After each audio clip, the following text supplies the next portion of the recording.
Welcome to the Old Time Radio Westerns. I'm your host, Andrew Rhines, and I'm excited to bring you another episode absolutely free. This is one of over 80 episodes released monthly for your enjoyment. Now, let's get into this episode.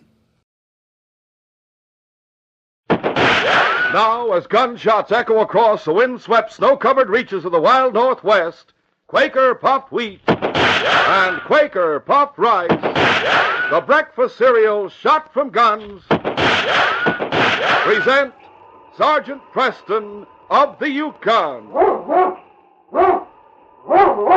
It's Yukon King, swiftest and strongest lead dog of the Northwest, blazing the trail for Sergeant Preston of the Northwest Mounted Police in his relentless pursuit of lawbreakers. On King! On, you huskies! Gold discovered in the Yukon. A stampede to the Klondike in the wild race for riches. Back to the days of the gold rush. With Quaker puffed wheat and Quaker puffed rice, bringing you the adventures of Sergeant Preston and his wonder dog, Yukon King, as they meet the challenge of the Yukon.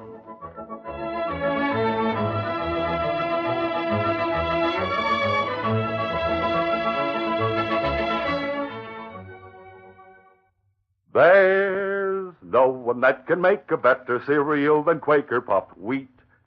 It's neat. And when you hear that shootin', you're darn tootin' that Quaker makes the ones shot from guns. Not only that, Quaker puffed wheat and Quaker puffed rice are the ones that give you added food values of restored natural grain amounts of vitamin B1, niacin, and iron. And delicious, just taste 'em. They're full of bang-up nut-like flavor. For a nutritious treat that can't be beat, eat Quaker puffed rice and Quaker puffed wheat.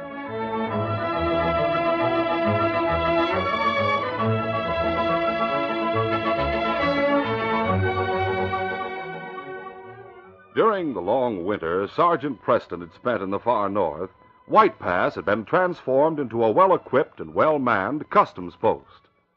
On his return in the spring, the sergeant reported to the new headquarters building and waited to see the inspector in the outer office, where he had a good view of the long line of prospectors filing up the trail from Skagway. One of the men, red-bearded and weighing at least 200 pounds, attracted his attention, and he turned to a printed list posted on the bulletin board. Just then, the inspector entered the outer office. Oh, Sergeant, welcome to White Pass. Good to see you, sir. And good to have you back. Hello, King. Inspector, would you take a look out the window? What?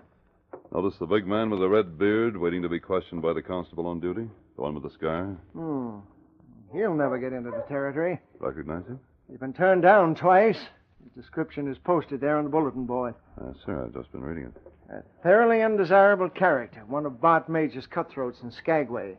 His name suits him, Red Carver. The constable on duty seems to be ready to pass him through. I'll attend to that. The inspector hurried from headquarters to the customs post, where Red Carver was shouldering his pack. Just a moment, Carver. Huh? My name's Halloran. That may be the way your papers read, but your name is Carver. You'll not have to pay customs duty on those supplies. Oh, yeah? Meaning what? Meaning that you're not entering the territory. Hey, now, just a minute. There are too many men waiting to waste any time on you or any other member of Bart Major's gang. Back to Skagway, Carver. Why, of all... On your way. Hey, look. Constable Downey. Yes, sir. Take over here. Yes, sir. Harold, follow me. Oh, yes, sir. Come on, get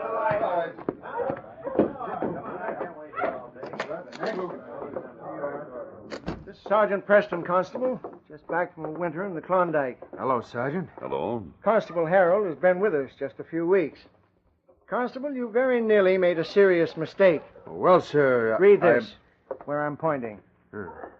Red Carver, age 35, weight 200, height 6 feet, red hair, blue eyes, deep scar on left cheek. You were supposed to have memorized every description on this list. Oh, I did, sir. The reason for that was to make it possible for you to recognize and stop any of the men who tried to enter the territory while you were on duty. I understand, sir. Have you any explanation for not stopping Carver?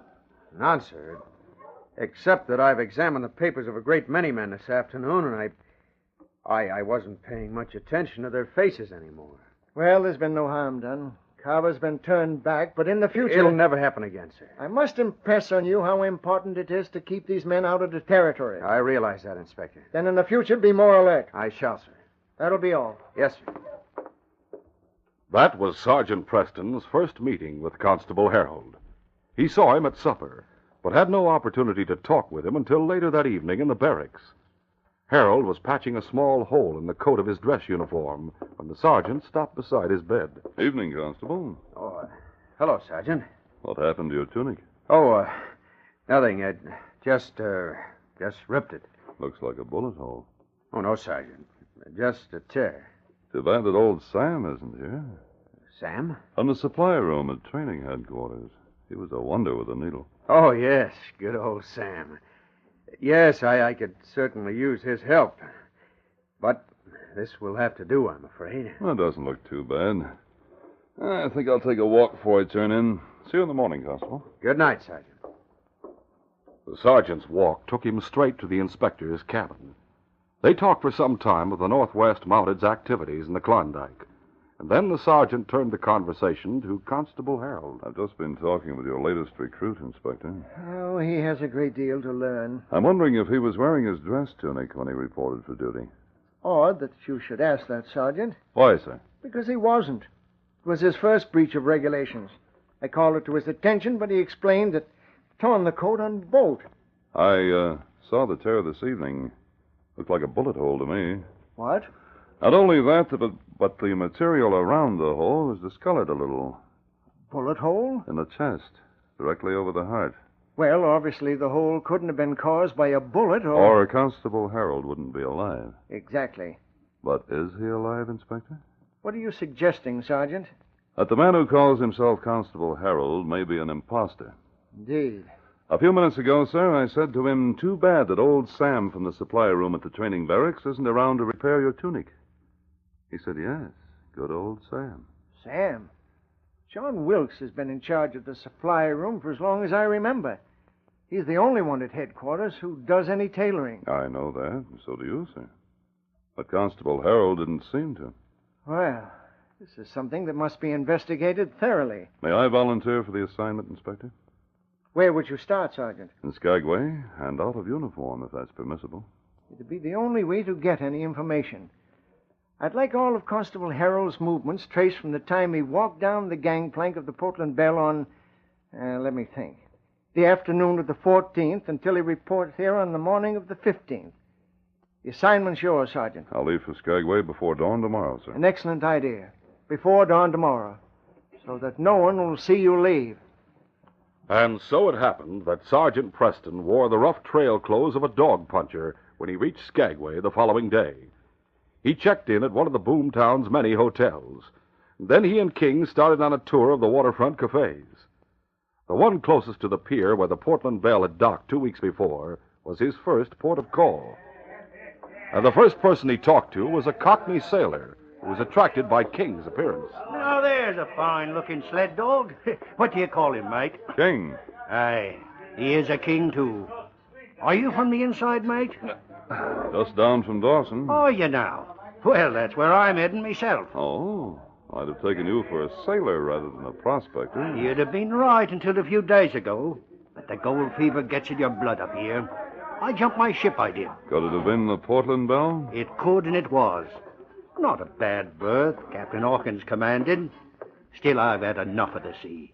It's time I made a stake and settled down. Did you bring in many passengers? About 300. That's all. What if you happen to run into a friend of mine on board? Now, who would that be? His name is Harold. Constable Harold, you mean? The young Mountie? Why, I knew him well. Listened to him talk for hours about the school he's been to. And you were interested? Fascinated. And there was another young fella, one of the passengers. His name was Duke Halloran. When I wasn't asking the constable questions, he was. Between the two of us, we found out all there was to know about the Northwest Mounted Police. Oh? Tell me, did you see the constable at all after the ship had docked? Well, I helped him unload his gear that afternoon and piled it on the dock. He was going to sleep with it that night and get some Indians to cart it up to White Pass first thing in the morning. He must have made an early start. He was gone when I hit the deck. Too bad. Too bad. I thought to myself at the time, too bad the constable didn't stick around. Even if he doesn't have any authority in Skagway, he'd have made some sort of investigation. Investigation of what? There was a shooting that night, a murder. It happened down at the end of the docks. Who was killed? One of the passengers on our ship. He'd been showing a lot of money on board. I suppose he made the mistake of doing the same thing in Skagway. Maybe you don't know it, but there's no law in this town. Things may be different when a Northern Star gets in tomorrow or the next day. They say there's a company of Marines on board her. Oh? But I'm talking about no law at all. You said the constable was sleeping on the dock. He was, to make sure nobody pinched his gear. Wouldn't he have heard the shots? It wouldn't surprise me. It wouldn't surprise me if someone stopped that moth of yours for good, Smitty. Oh, it's Mr. Carver. I beg your pardon, Mr. Carver. Did I happen to mention your name? Oh, you hadn't better. As for you, mister, Talking to me? I'd advise you to mind your own business. And get that mangy dog out of here. As Red Carver kicked King, the sergeant sprang to his feet and swung hard. His fist connected solidly with Red's jaw. Red staggered back against the bar. And then, with a roar, I'll fix you. he charged the sergeant, and the fight was on. We'll continue our adventure in just a moment.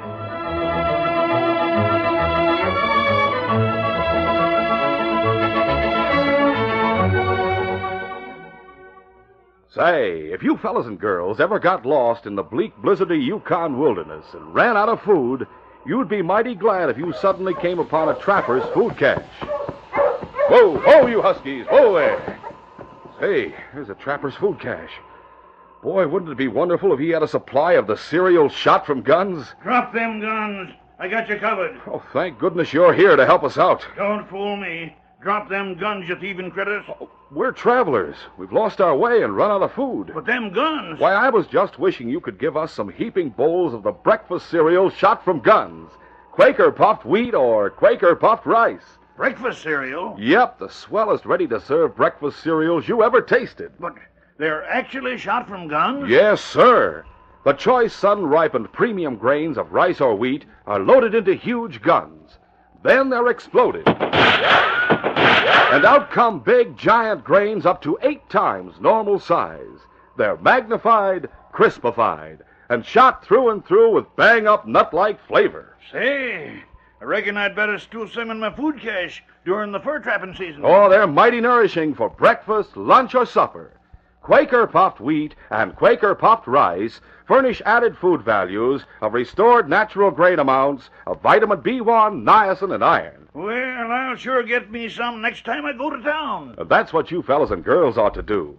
Remember, too, Quaker puffed rice and Quaker puffed wheat are the ones shot from guns.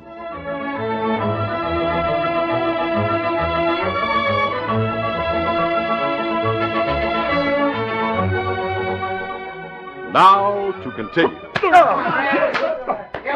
The sergeant didn't realize that the cafe in which the fight was taking place was owned by Bart Major, that a number of his henchmen were in the crowd that circled the sergeant in red. But if he had known, he wouldn't have had time to give it any thought. He was too completely occupied with stopping Red's bull-like rushes. Red wasn't observing any rules, was only looking for an opportunity to kick and gouge. But the sergeant had fought rough-and-tumble fighters before, and his straight rights and lefts forced the burly outlaw to keep his distance.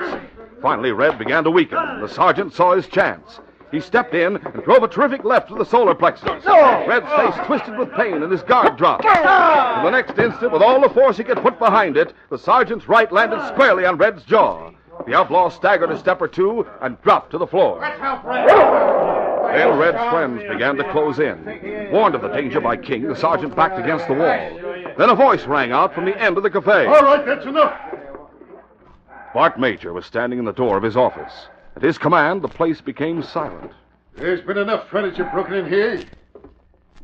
You handled yourself well, stranger. Think so? Yeah. You're the first man in Skagway to give Red Carver a beating.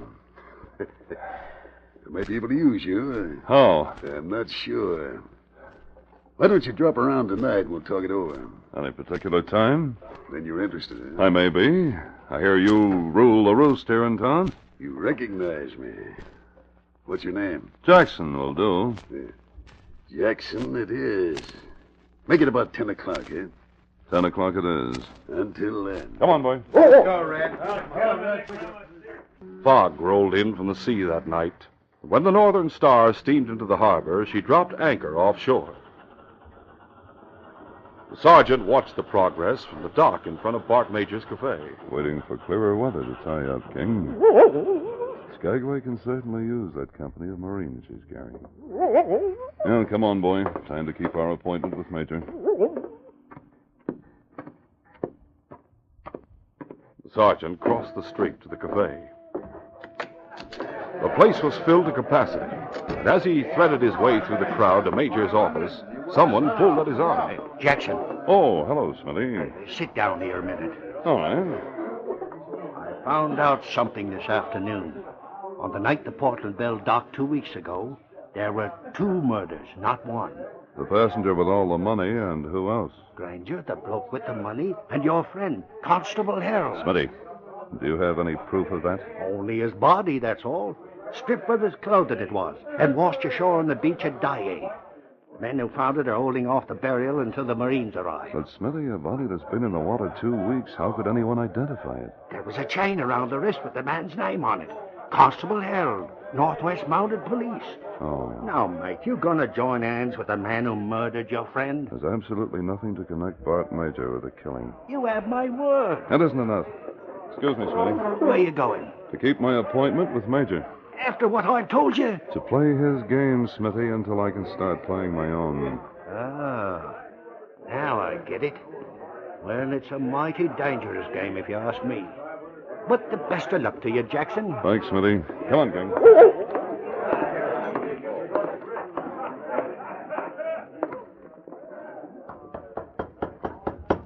Yeah, who's there? Jackson. Open the door, Red.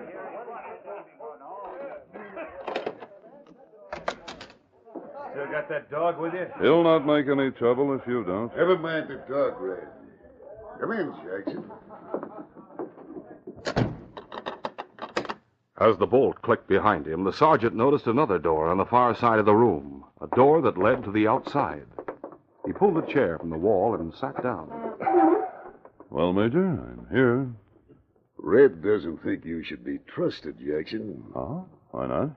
He heard you and Smitty talking about a shooting this afternoon. He heard Smitty talking. Smitty likes to talk. I don't have the same feeling.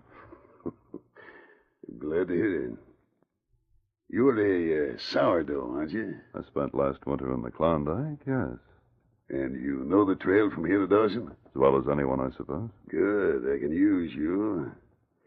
I'm leaving Skagway in a few days. For Dawson? Yeah, Will you be able to cross the border? I believe so. After I've changed my appearance a little. Yes, who's that? It's Duke. Hey, Duke, what's he doing here? Let him in. A man wearing the uniform of the Northwest Mounted Police stormed through the door, his gun drawn. It was Duke Halloran, the same man who had been accepted as Constable Harold at White Pass. So this is where you came.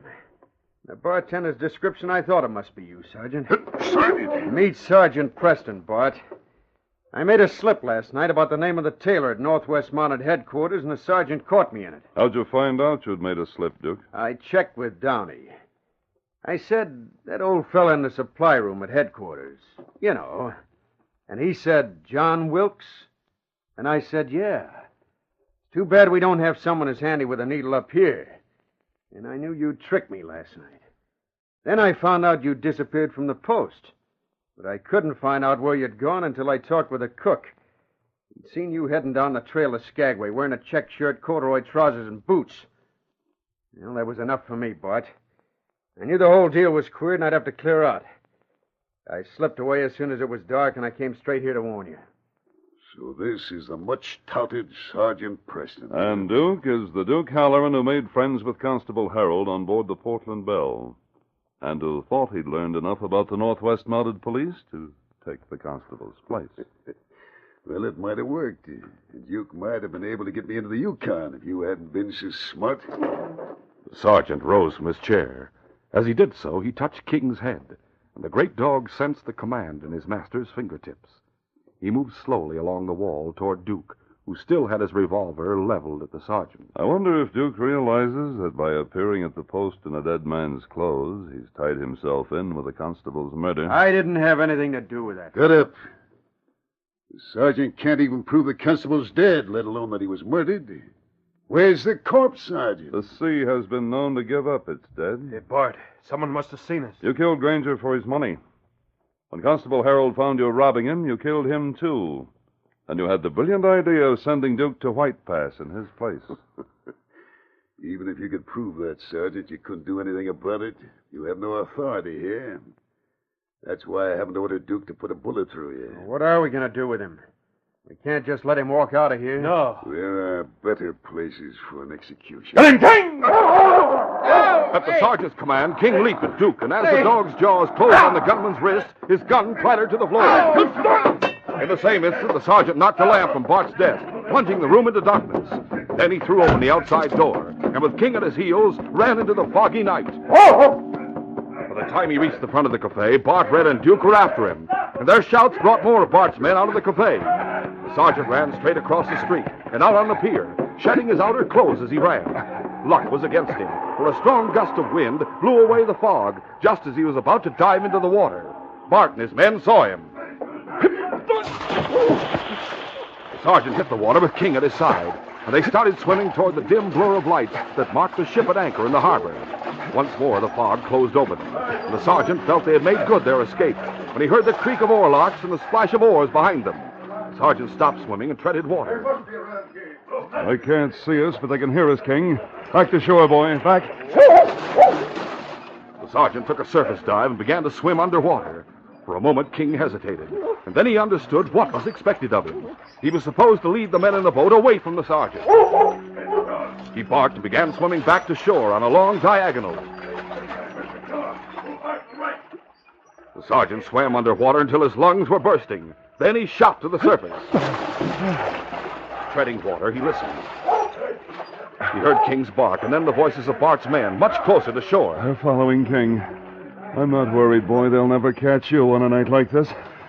The sergeant struck out for the ship once more. Meanwhile, King, on his way into shore, changed his direction whenever the boat drew close to him, then announced his new course by barking when he had widened the gap between himself and the outlaw. But they were close behind him when he finally scrambled up a stony beach and raced away toward the center of town.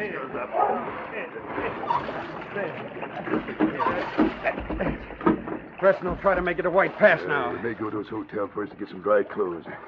You and I'll go there, Red. Sure.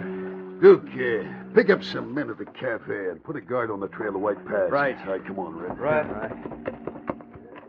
An hour later, there were only a few men in Bart's cafe when the sergeant strolled in with King at his side.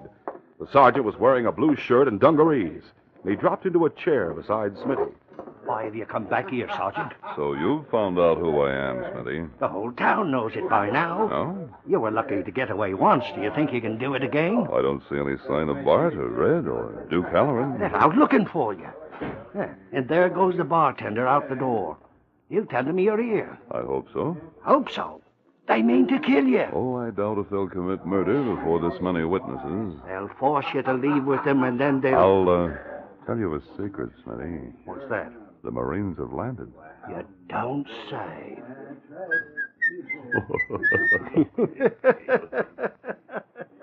10 minutes later, Bart, Red, and Duke burst into the cafe. Their guns were drawn, and they headed straight for the sergeant. All right, on your feet, mister. Why? I'm not going anywhere. You're coming with us. Well, I don't think so. There's someone in your office who has different ideas.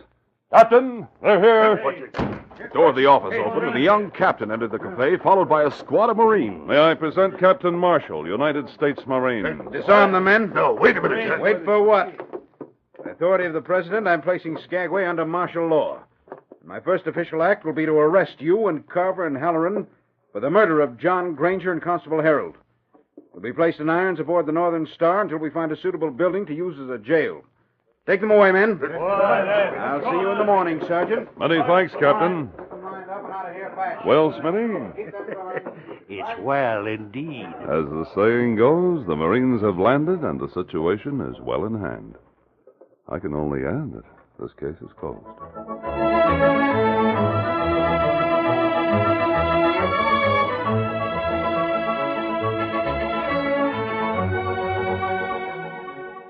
Sergeant Preston will return in just a moment with a word about our next exciting adventure. V-A-L-U-E. Value.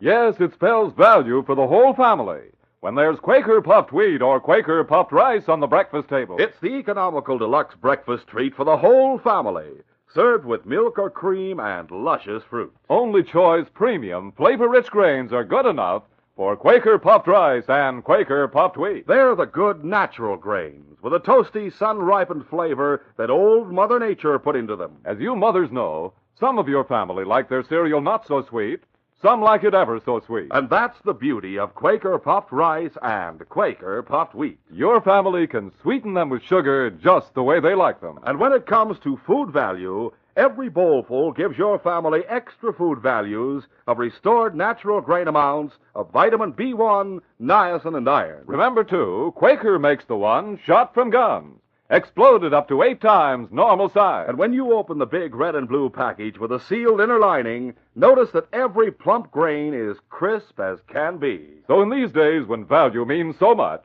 get both Quaker puffed rice and Quaker puffed wheat for a delicious breakfast the whole family loves to eat.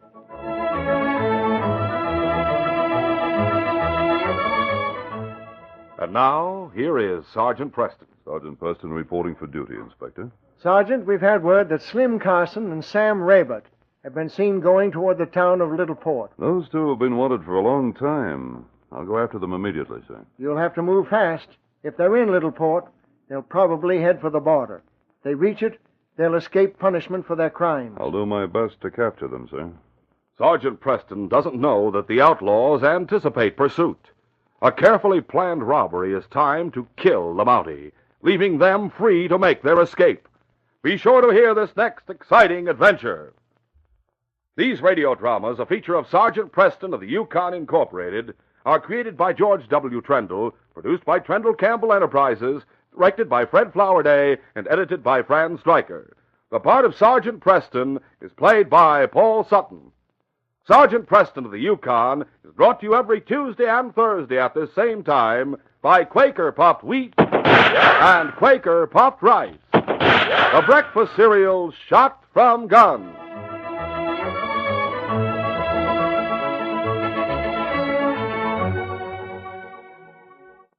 Hello, folks. This is your friend Aunt Jemima.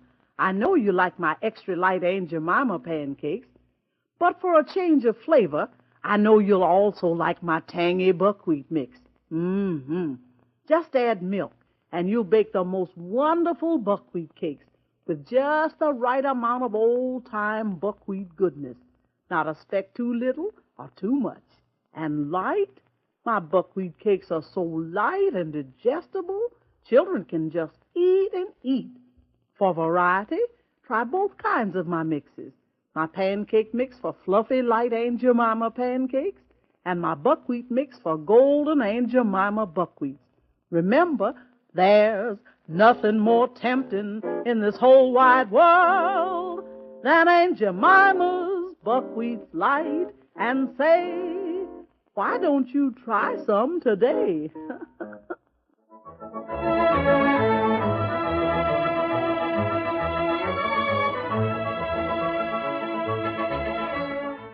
Listen, fellas and girls, have you joined the March of Dimes? Well, your dime counts.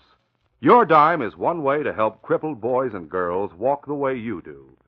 So get that dime out of your pocket. Have it ready to give today, for that's the way to join the 1952 March of Dimes. This is J. Michael wishing you goodbye, good luck, and good health from Quaker Puffed Wheat and Quaker Puffed Rice. So long. Listen tomorrow at the same time to The Green Hornet, brought to you by the drink that makes you feel fresh again, delicious Orange Crush. This is the Mutual Broadcasting System.